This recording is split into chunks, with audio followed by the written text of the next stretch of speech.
বন্ধুরা, আমি আবার চলে এসেছি একটা নিরামিষ পদ নিয়ে, যেটা জন্য আমি 6টা আলু ছোট্ট ছোট্ট কিউব করে কেটে নিয়েছি। আর মশলার মধ্যে সাদা তিল আর পোস্ত একটু বেশি করে আর লঙ্কার সাথে বেটে নেব। আর আপনারা ঠিক ধরেছেন, আমি আলু পোস্ত করতে চাইছি। আর এই সাদা তিল দিলে পোস্তর টেস্টটা একটু বেশি বেড়ে যায়। তাহলে এর জন্য আমি গরম তেল বসিয়ে দিয়েছি।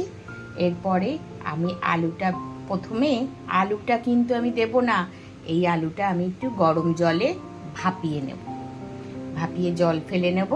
তারপরে এই মশলাটা প্রথমে আমি পোস্ত আর লঙ্কা যেরকম আমি করি, লঙ্কাটা বেটে নিয়ে প্রথমে পোস্তটা আমি ভালো করে কষিয়ে নেব, তবেই টেস্টটা বেশি হবে। কষানো হলে আলুটা অ্যাড করব। পোস্তটা বেটে আমি ফাইন পেস্ট করে নিয়ে এসেছি, রেডি হয়ে গেছে। আর আলুটা ভাপিয়ে জল ফেলে নিয়েছি, আর তেলও হালকা গরম হয়ে গেছে। এবার আমি তেলে পোস্ত বাটাটা প্রথমে দিয়ে দেবো। তেলের মধ্যে পোস্তটা দিয়ে দিলাম, এবার ভালো করে কষিয়ে নেব, তারপরে আলুটা দেব। ক্রমাগত মাঝে মাঝেই নেড়ে নিতে হবে, তা নাহলে পোস্তটা তলায় লেগে যাবে। আর এর মধ্যে আমি হালকা হলুদ অ্যাড করব, প্রথমে নুন চিনি কিছুই দেব না। কড়াইতে আমি একটু হলুদ অ্যাড করে দেব।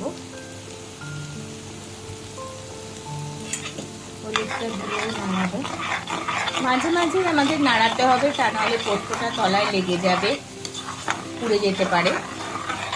কিন্তু যেহেতু আমরা নুন মিষ্টি দিইনি, তাই লেগে যাওয়া কমই পরিমাণে চান্স থাকে। কিন্তু প্রথমেই কষিয়ে নিতে হবে। অনেকেই কাঁচা পোস্ত দিয়ে আলু পোস্ত করেন, সেটার থেকে আমার মনে হয় অন্তত পোস্তটা ভালো করে কষিয়ে নিয়ে করলে তার টেস্টটা একটু বেশি বেড়ে যায়।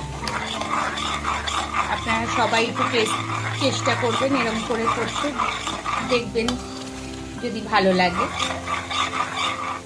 কষাতে হালকা তেল বেরোচ্ছে, আর একটু কষানো হলে আমি আলুগুলো দিয়ে কিছুটা কষিয়ে জল দেব।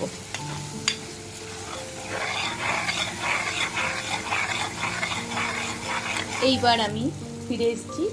এটাতে মশলাটা মশলা বলতে পোস্তটা কষানো হয়ে গেছে একদম। এর মধ্যে আমি আলুটা অ্যাড করে দেব, যে আলুটা আমি ভাপিয়ে রেখেছিলাম।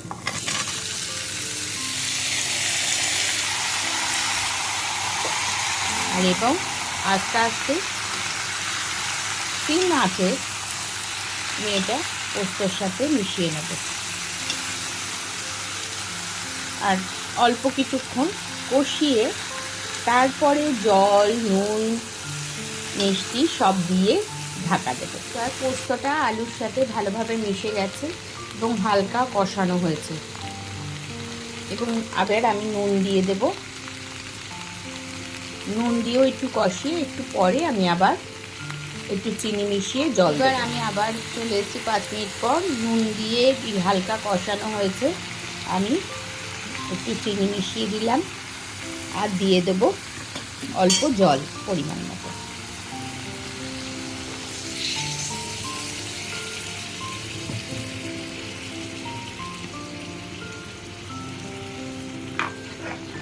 খুব বেশি জল দেওয়ার দরকার নেই, ঠিক আলুটু ভিজবে এরকমভাবে জল দিয়ে নেব।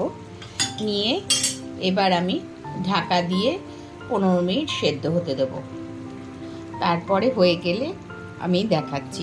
15 মিনিট পর আমি ফিরে এসেছি, আলু সেদ্ধ হয়ে গেছে। আমার এই আলু পোস্ত রেডি খাওয়ার জন্য। গরম ভাতে ঘি দিয়ে আলু পোস্ত দারুণভাবে জমে যাবে।